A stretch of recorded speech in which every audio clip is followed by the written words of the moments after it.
sœurs de Wavre, de Louvain-la-Neuve, habitants du Brabant wallon, ou vous qui de loin, voire de très loin, nous rejoignez via vos écrans, soyez toutes et tous les bienvenus parmi nous. Parmi nous, en effet, car même si nous ne sommes pas proches physiquement, nous le sommes en celui, nous le sommes au nom de celui qui aujourd'hui nous rassemble. Et en ce jour de fête des mères, nous adressons de très chaleureuses salutations à toutes les mamans.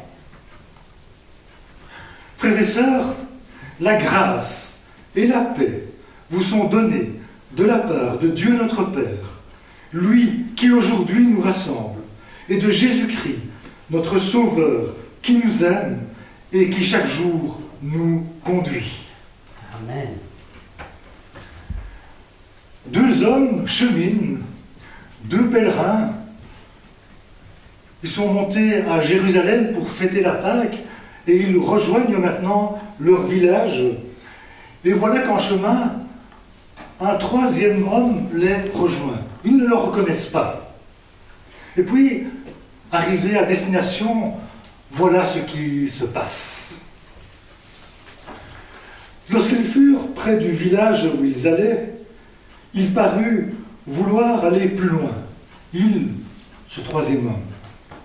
Mais ils le retinrent avec insistance en disant « Reste avec nous car le soir approche, le jour est déjà sur son déclin. » Alors, il entra pour rester avec eux.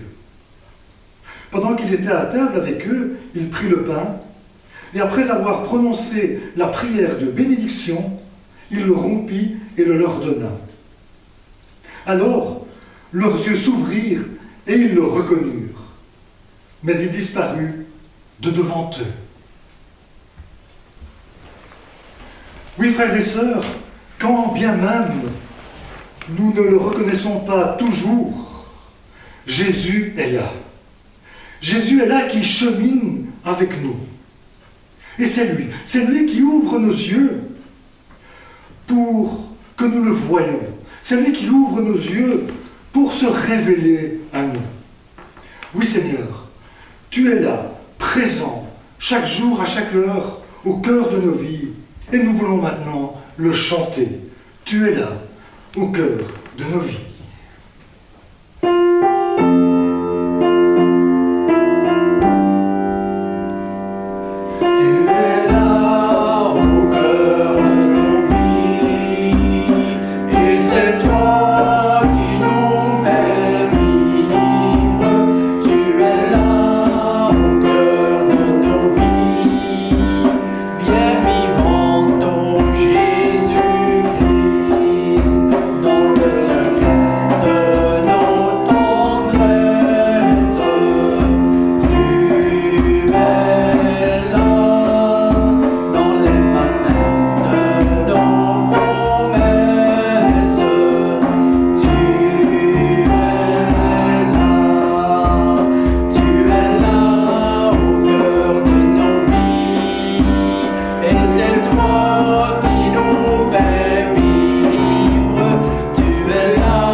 prière.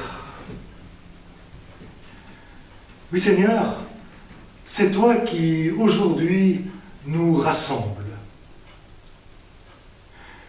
Nous le reconnaissons, nous avons besoin de revenir à la source. Nous avons marché sur les chemins de ce monde et maintenant notre âme a soif de toi, a soif de t'entendre. Oui Seigneur, fais taire en nous maintenant tout ce qui pourrait nous distraire de ta présence. Tu es là, présent en tout temps, en tout lieu, et ce matin c'est nous qui pleinement voulons nous rendre présents à toi. Oui Seigneur, conduis-nous maintenant, remplis-nous maintenant par ton Saint-Esprit durant ce temps que nous voulons te consacrer. C'est au nom de Jésus que nous t'avons ainsi prié. Amen. Amen. Que sommes-nous venus chercher ce matin? Que voulons-nous trouver ce matin? Chercher d'abord le royaume de Dieu.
Écoutons maintenant ce conseil qui nous est donné par l'apôtre Paul. Ne vous conformez pas au monde actuel, mais soyez transformés par le renouvellement de l'intelligence afin de discerner quelle est la volonté de Dieu. Oui, frères et sœurs, n'avons-nous pas trop tendance à bêler avec le troupeau, comme le dit le langage populaire? Et pourtant, l'apôtre Paul nous le rappelle, nous devons marcher selon une autre intelligence que celle de notre monde. Oui, nous sommes appelés à marcher selon l'Esprit de Dieu. Frères et sœurs, je vous invite maintenant à prendre un temps de prière et à nous humilier.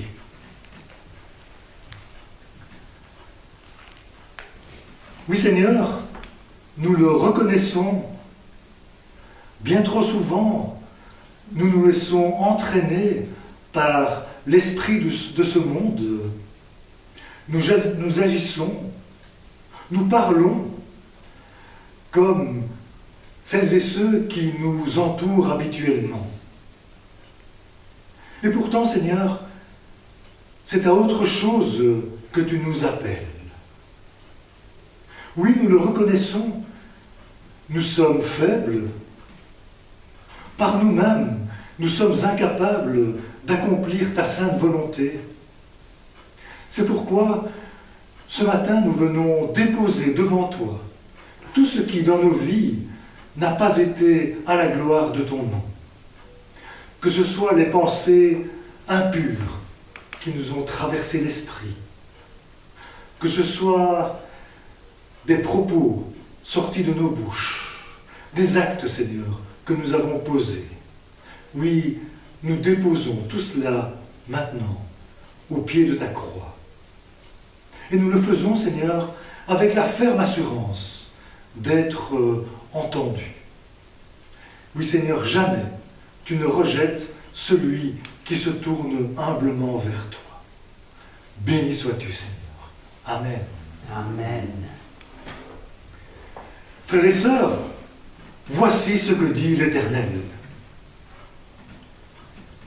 J'ai effacé ta faute comme la lumière gagne sur la nuit épaisse. J'ai effacé le mal que tu as fait comme le vent chasse un nuage. Tu peux revenir à moi sans crainte, car je t'aime dès maintenant et pour toujours. Frères et sœurs, sûrs du pardon de Dieu manifesté en Jésus-Christ, marchons maintenant avec confiance et assurance avec et par l'Esprit de Dieu. Ta foi t'a sauvé, va maintenant en paix. Oui, quel ami fidèle et tendre que Jésus-Christ. Nous voulons le chanter. Quel ami fidèle et tendre.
Frères et sœurs, l'heure est bientôt venue maintenant d'ouvrir la parole de Dieu pour la lire et la méditer. Mais avant cela, je vous invite à un instant de prière. Oui, Seigneur, telle une lampe qui éclaire nos sentiers, ta parole nous est donnée, qui est là également pour nous éclairer.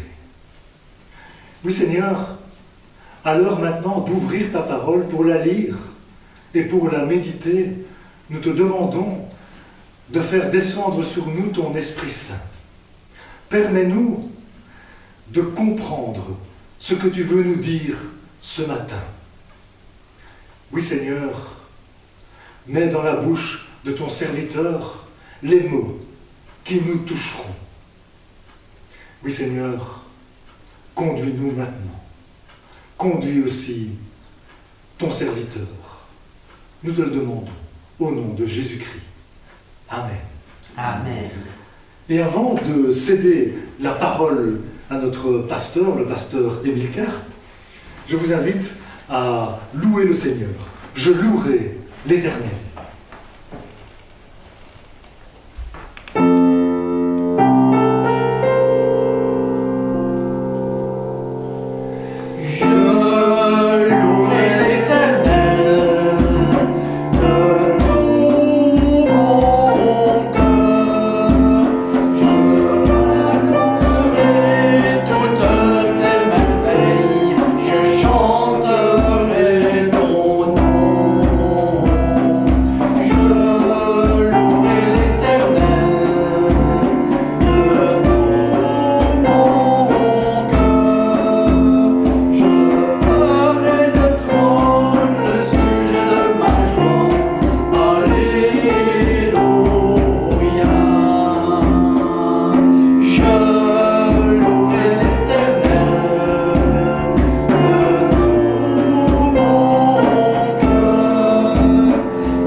Je salue tous les habitants de la région de Wavre, vous, frères et sœurs d'autres églises, et nos bien-aimés au loin en France ou en Afrique, bienvenue avec nous. Je salue tout particulièrement les mamans partout dans le monde. Ici en Belgique, aujourd'hui, c'est la fête des mères. Nos sœurs, soyez bénies par le Seigneur Jésus-Christ.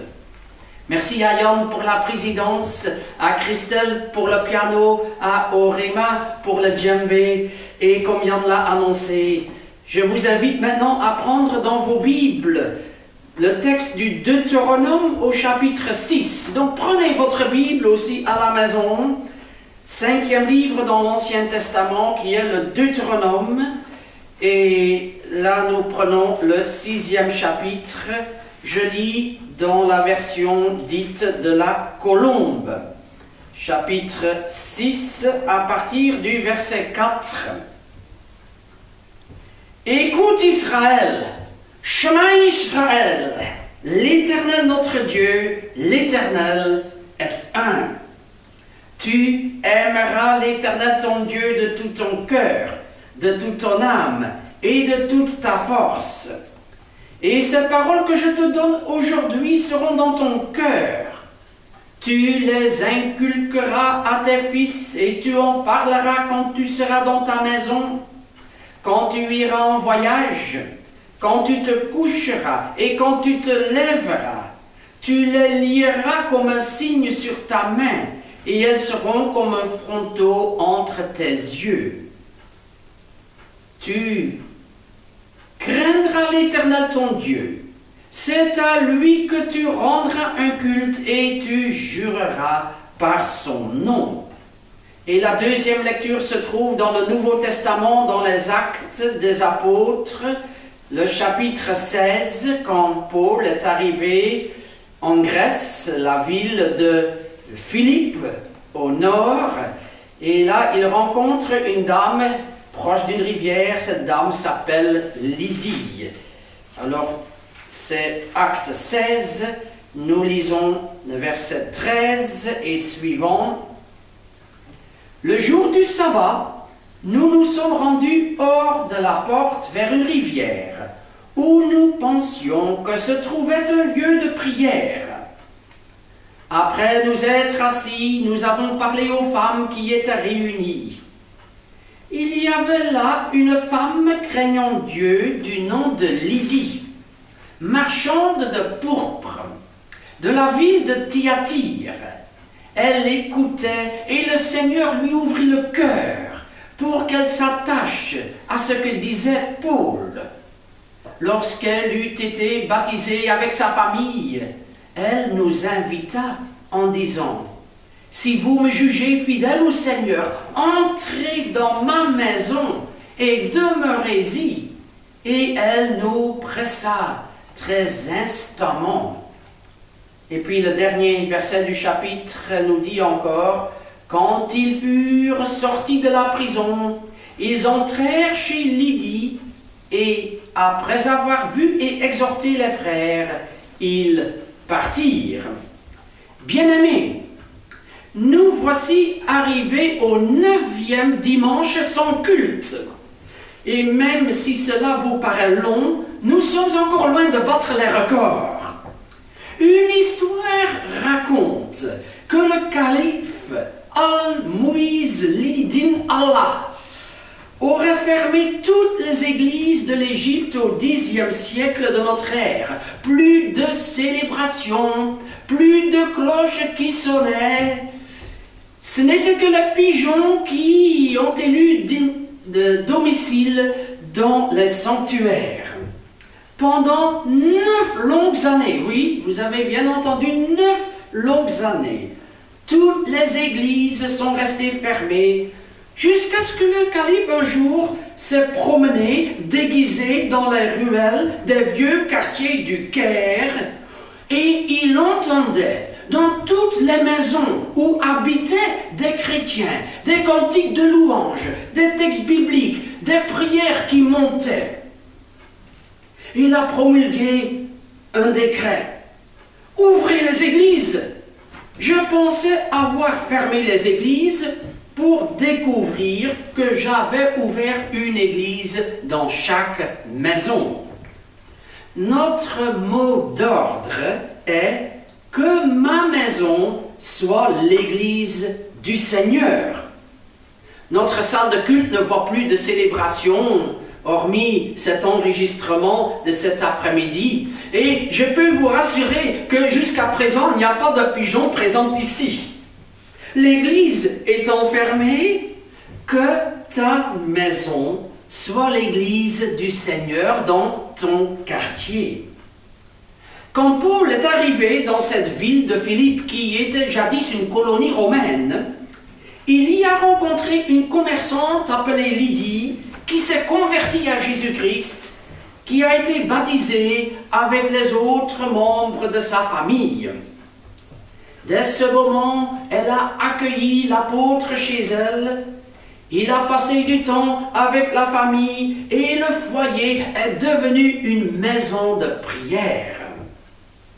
Ils étaient peu de personnes au départ, juste Lydie, sa famille, Paul et son collaborateur Silas. Et puis peu à peu, quelques-uns s'y sont joints. Et finalement, c'est devenu une communauté dynamique qui a soutenu l'apôtre le long des années. Tout a commencé par une église de maison. Au début du christianisme, il n'y avait pas d'édifice religieux comme aujourd'hui. L'évangile était accueilli par une personne, puis par sa famille, et leur maison devenait un lieu de culte, puis d'autres s'y joignaient. À Corinthe et à Rome, Prisca et Aquilas, un couple très proche de Paul, des grands amis, ont ouvert leur maison aux chrétiens pour y adorer le Seigneur. C'était là l'église, dans leur maison. Le premier siècle était le siècle des églises de maison. La base de l'église de Jésus n'est pas un édifice religieux que nous appelons communément église, mais la famille qui prie et se nourrit de la parole de Dieu dans sa propre demeure. Est-ce que ma maison est une petite église, comme c'était le cas au début du christianisme? Jésus dit, là où 2 ou 3 sont rassemblés en mon nom, je suis au milieu de vous. Et c'est là la définition d'une église. Là où 2, 3, là où quelques personnes se rassemblent au nom de Jésus-Christ, il est présent. Là, l'église est vivante. Je vous donne encore un exemple d'un officier chrétien de l'armée malienne. Il était positionné loin dans le nord du pays, dans une petite ville, sans église aucune. Mais chaque dimanche, la famille se réunissait pour le culte familial. Et avec le temps, 2 ou 3 chrétiens s'y sont joints pour louer le Seigneur. Et Dieu a fait des merveilles.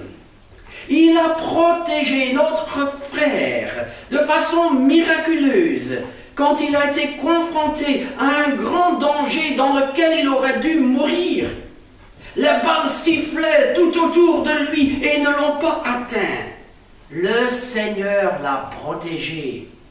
Ce jour-là, beaucoup de prières de reconnaissance sont montées au Seigneur de cette petite église familiale.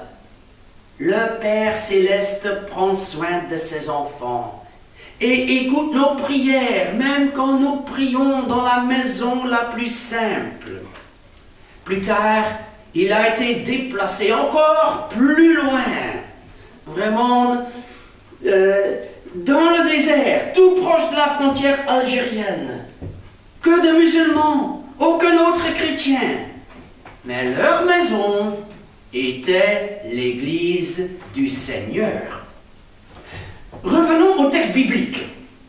Le Deutéronome nous place dans la situation où les parents rassemblent leurs enfants à la maison pour les instruire dans la foi et adorer le Seigneur. Les parents font connaître leur foi à leurs enfants. L'Éternel, le Dieu d'Israël, l'Éternel est un, afin qu'ils croient à leur tour. Ils montrent comment ils prient, afin que les enfants apprennent à prier à leur tour.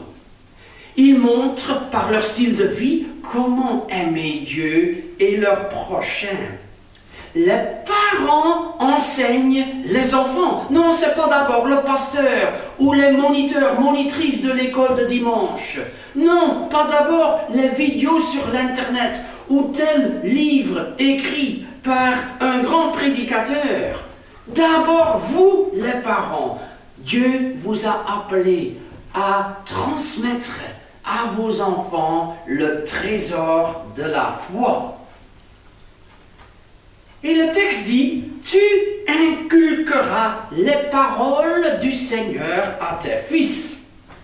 Oui, je vous entends déjà dire, inculquer est un verbe que nous n'aimons pas. Ça nous fait penser aux dictateurs, aux manipulateurs qui font un lavage de cerveau.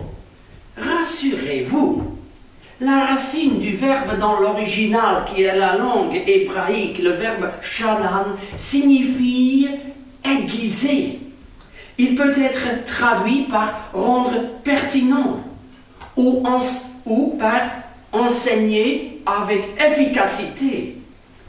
Le sens est que le parent ne raconte pas juste les histoires bibliques pour qu'on connaisse l'histoire biblique, mais qu'à partir de ce que dit la Bible, nous arrivions à comprendre le texte, que les enfants en saisissent l'enseignement pour que la parole de Dieu devienne pertinente dans leur vie, qu'ils deviennent capables à dire leur foi, à discerner eux-mêmes entre le bien et le mal, à vivre à la gloire de Dieu, afin qu'eux-mêmes soient capables à prendre leur Bible pour partager avec ceux qui pensent différemment quelle est leur foi, quelle est leur espérance, pour amener d'autres à Jésus-Christ. Quand un couteau est émoussé, vous le savez, il ne coupe plus. Il a besoin d'être aiguisé. De même, les jeunes ont envie de découvrir toute la pertinence de la parole de Dieu pour qu'ils apprennent à s'en servir avec propos, pour qu'elle soit encore l'épée du Saint-Esprit qui transforme des vies. Bien-aimés, ce temps de confinement est l'occasion de découvrir le culte de famille. Beaucoup, sans doute toi aussi, prient individuellement chaque jour, ce que nous appelons le culte personnel. Maintenant, je vous invite à vous rassembler avec votre famille, parents et enfants ensemble. Chantez des cantiques et vous en trouverez tout plein sur l'Internet. Lisez un passage biblique et méditez là et discutez-en et interpellez-vous et même vous parents, vous en apprendrez en discutant avec vos enfants. Et puis priez ensemble. Choisissez le moment qui vous convient le mieux, soit le dimanche matin à l'heure du culte habituel, soit à la fin du repas quand tout le monde se trouve déjà autour de la table, ou en fin de journée.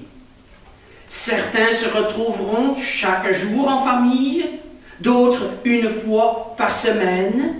À chaque famille de trouver son fonctionnement.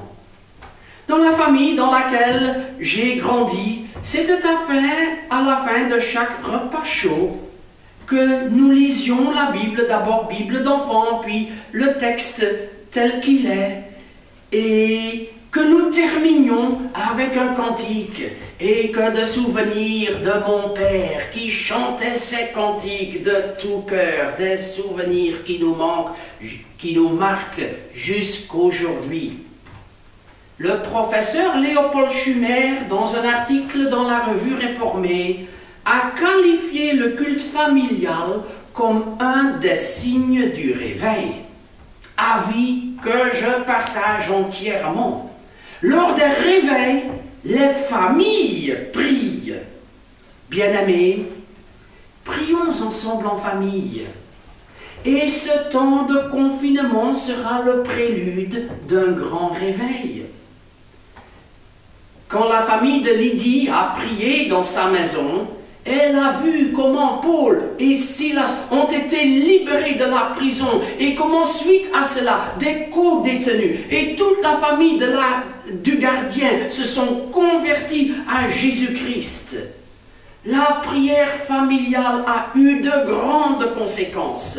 Quelle joie cela a dû être pour Lydie et sa famille. Que ta maison devienne l'église de ton quartier. Que tes voisins se joignent à vous dès que le déconfinement le permettra. Au IVe siècle, Jean Chrysostome, évêque de Constantinople, ville qui s'appelle aujourd'hui Istanbul, disait « Là où se trouve Jésus-Christ, le démon n'ose entrer. Les païens font de leur maison un théâtre. Faites de la vôtre une église.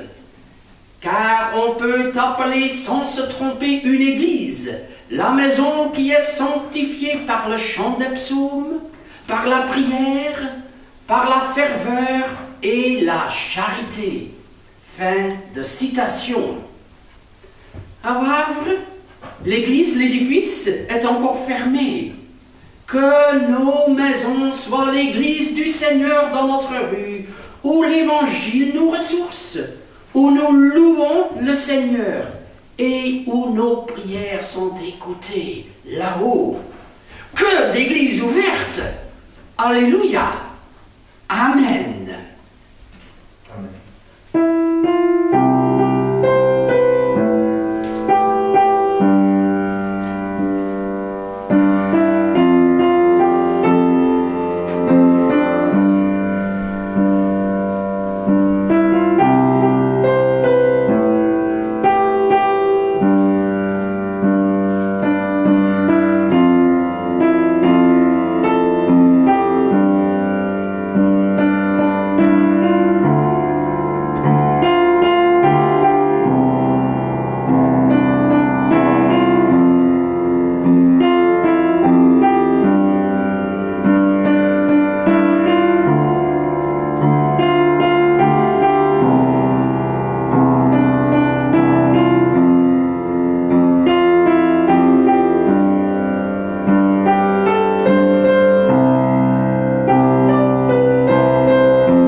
Bien-aimés frères et sœurs, le Seigneur nous rassemble autour de sa sainte table et nous vous invitons aussi à la maison maintenant à prendre la communion.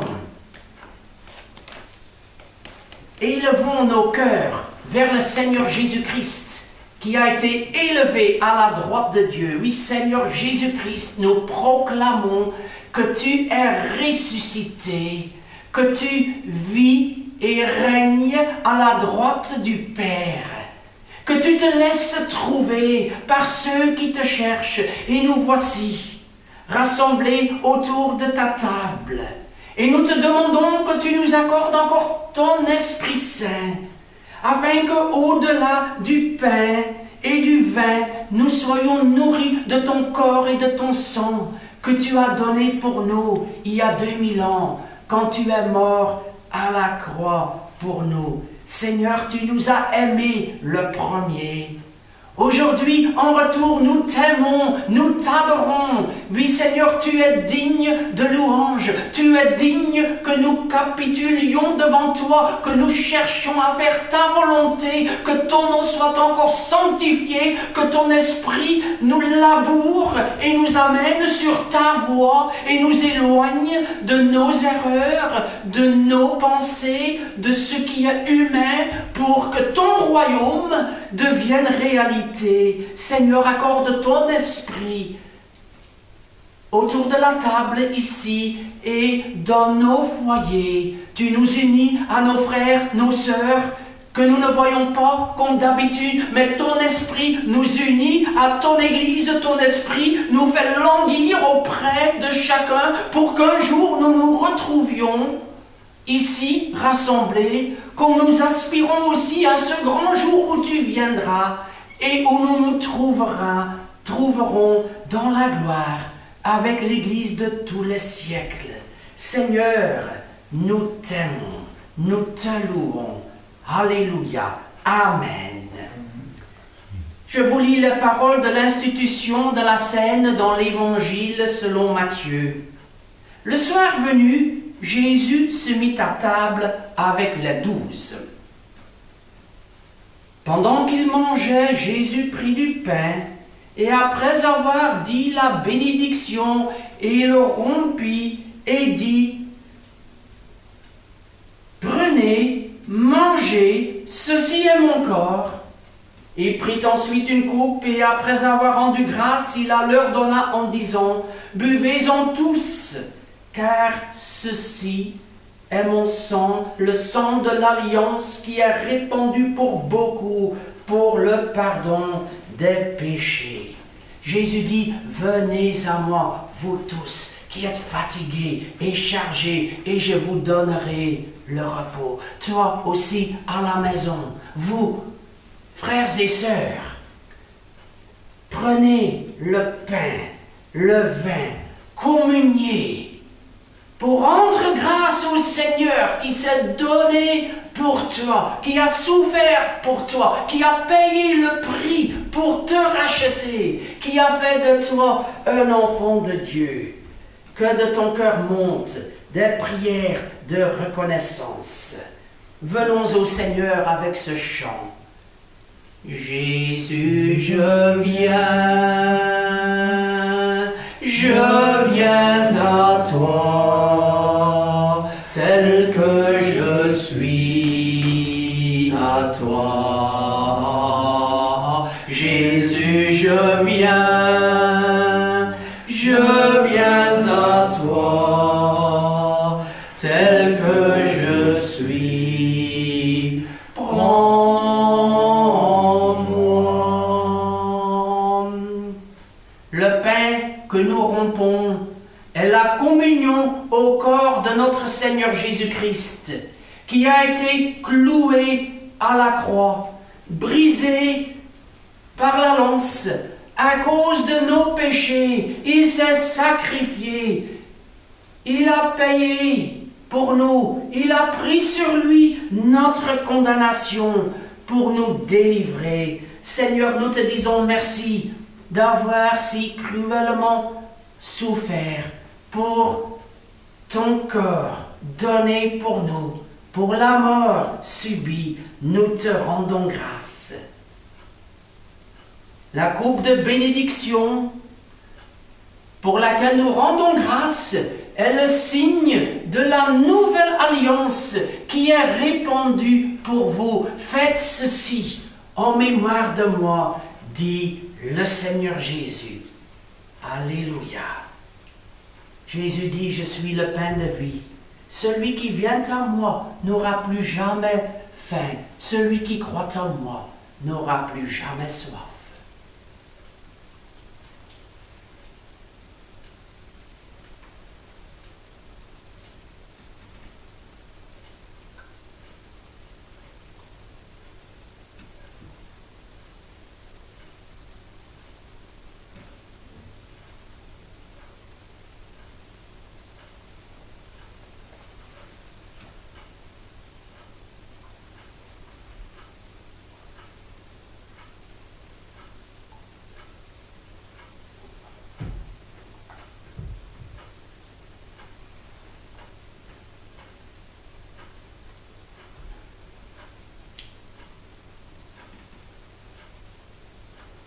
Béni soit le Seigneur, car son amour est grand, car son amour est grand. Béni soit le Seigneur, car il est puissant, Nous te louons, Seigneur, de tout notre cœur. Nous nous tournons vers toi.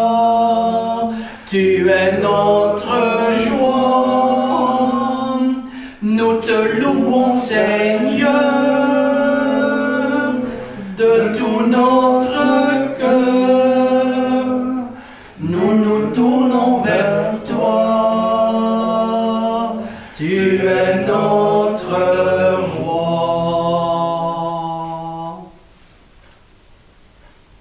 Merci Seigneur, car autour de cette table, tu nous unis à ton Église, rassemblés en tant de lieux différents, dans tant de pays, dans tant de villes. Seigneur, par ton esprit, tu nous amènes sur ta voie. Que notre vie te glorifie, Seigneur. Et comme tes enfants, nous te prions la prière que tu nous as enseignée. Et nous avons l'habitude de nous donner la main. Et nous vous tendons la main à vous qui êtes là. Et nos cœurs sont avec vous. Et ensemble, prions.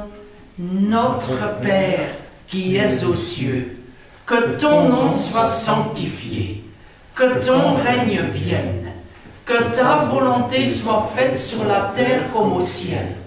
Donne-nous aujourd'hui notre pain de ce jour. Pardonne-nous nos offenses, comme nous pardonnons aussi à ceux qui nous ont offensés. Et ne nous soumets pas à la tentation, mais délivre-nous du mal.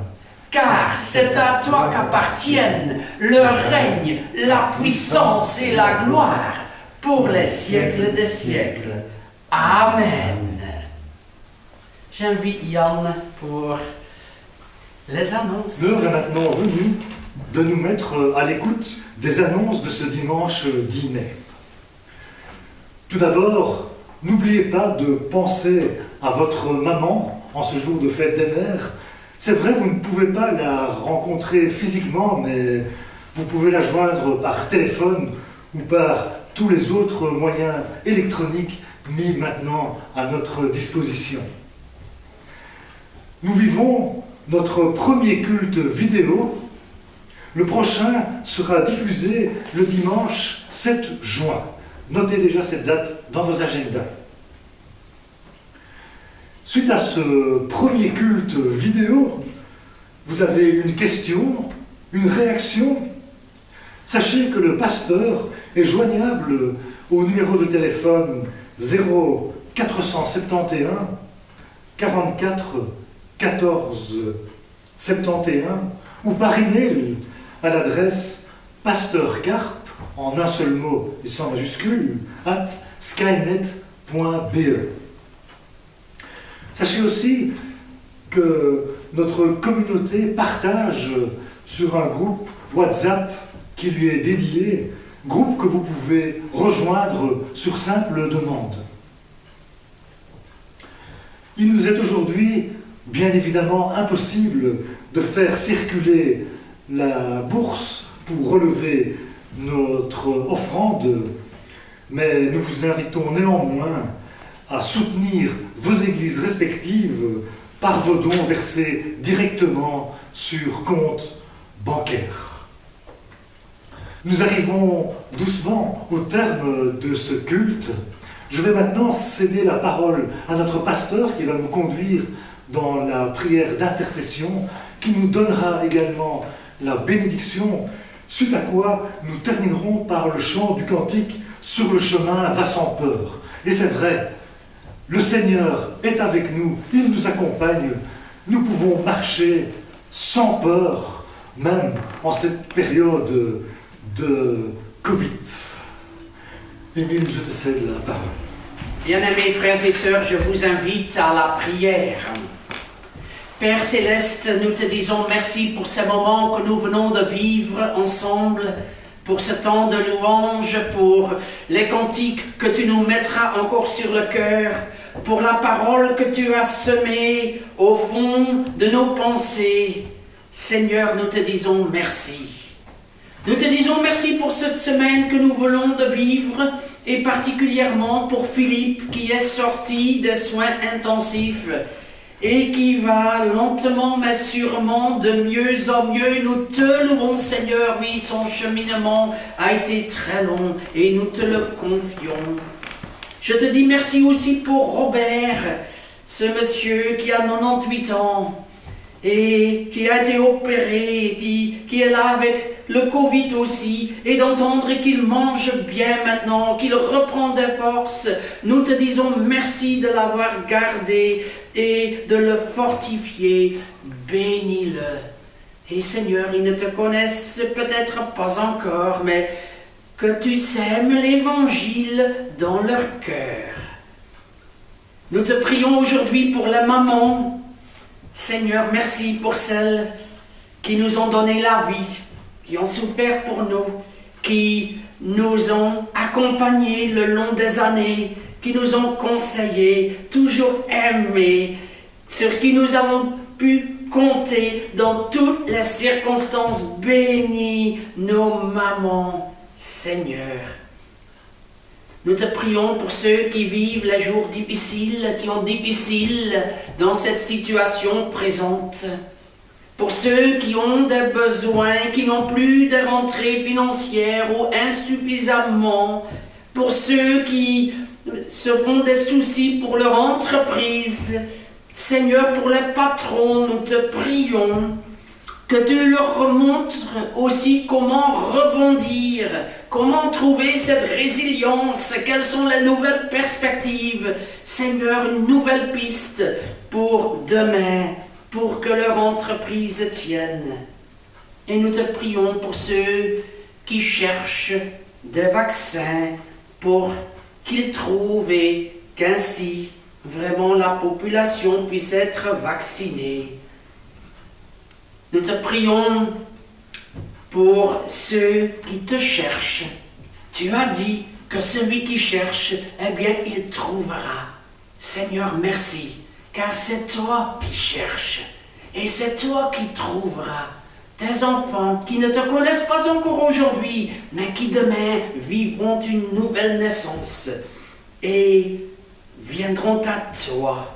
Merci, car tu es le Dieu qui se révèle dans les circonstances de nos vies, aussi dans ces jours.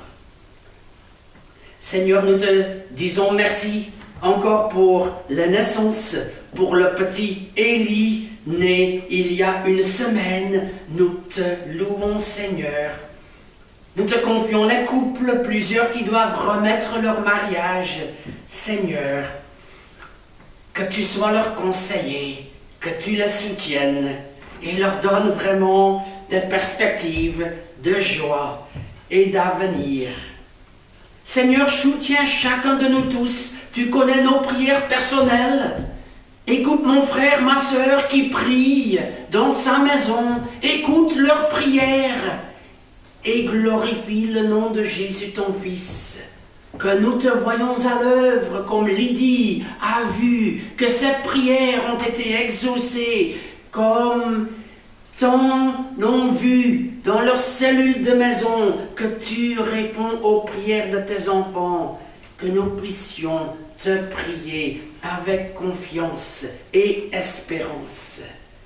Accorde-nous la paix de grandir dans les circonstances présentes, dans notre foi, dans notre caractère, dans notre résistance. Seigneur, affermis-nous et bénis nos familles.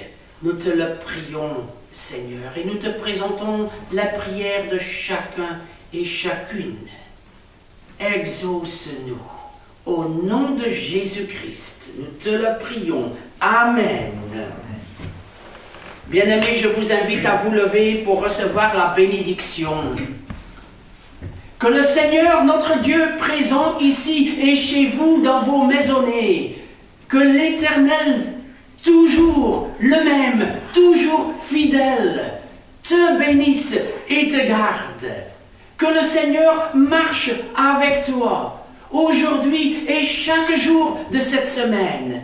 Que tu reconnaisses ses traces dans ta vie, qu'il te parle, qu'il se serve de toi là où tu vas pour être source de bénédiction pour d'autres. Toi, proche dans la région ou à l'autre bout du monde, sois béni au nom de Jésus-Christ, toi et tous les membres de ta maison. Amen. Bien-aimés, nous chantons pour terminer ce cantique « Sur le chemin va son cœur ». Sur le chemin va son cœur, car Jésus est devant toi. Il veut être ton sauveur, poursuis-le par la foi. Et maintenant saisis la main de Ton sauveur, car il se te donne l'éternel bonheur. Il a donné sa vie sur la croix, poursuis-le par la foi. Et si tu tombes en chemin, regarde à Jésus ton roi. Il est dans le lieu très saint, et il prie pour toi. et maintenant Saisis la main de ton sauveur, car il se te donne l'éternel bonheur. Il a donné sa vie sur la croix, poursuis-le par la foi. Un jour Jésus reviendra, oh quel immense bonheur. Dans son ciel il te prendra, bénis-le dans ton cœur. Et maintenant saisis la main de ton sauveur, car il se te donne l'éternel bonheur. Il a donné sa vie sur la croix, poursuis-le par la foi. bien-aimés, oui, saisissez la main que le Seigneur vous tend. Je vous souhaite une très bonne semaine et on vous dit à très bientôt. Merci d'avoir suivi ce culte. Ça sera une joie d'être en contact avec vous. À très bientôt donc.